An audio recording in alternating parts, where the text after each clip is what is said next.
When I was a kid, we never missed the Buck Owens show, the TV show. I mean, we sat down and watched that all the time. It was Buck Owens and the Buckaroos from the Buck Owens Ranch, I think it was called. It was a television show, half hour. And I think back then, they were right on the edge. I mean, it was like I said, it was very country, but that look was also Hollywood cowboy. It was also rock and roll. And Buck came along, and it was twangy electric guitars and not a lot of bass and a little bit of kick in it, and it was really way ahead of its time.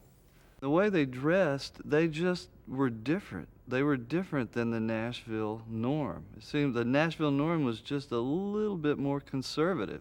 It didn't quite have the edge that those West Coast Bakersfield boys did. And the fiddle and the twanging electrics and the wonderful harmonies, the great harmonies between Don Rich and Buck Owens, which was one of the great vocal sounds of all time, is the sound that those men made with their voices.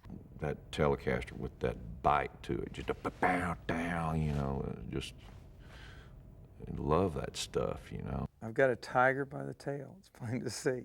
And that's probably what it was when Buck's music took off.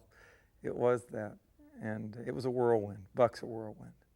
When you compare, say, what the Beatles were looking like to what the Buckaroos were looking like in those Turk and nudie suits, you know, they made just as much impact as, say, whatever, you know, was going on in the hip and groovy mod world over here, you know. Old Buck Owens was out there in Bakersfield just being cool.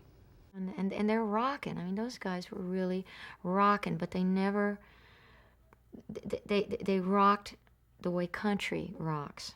Buck Owens is just simply an institution within the institution of country music. He is an entity all to himself. The thing that Buck has on his side is he's timeless. His music is timeless. It's a part of the fabric of America. It's a part of the fabric of the world. He's a true world-class musical citizen.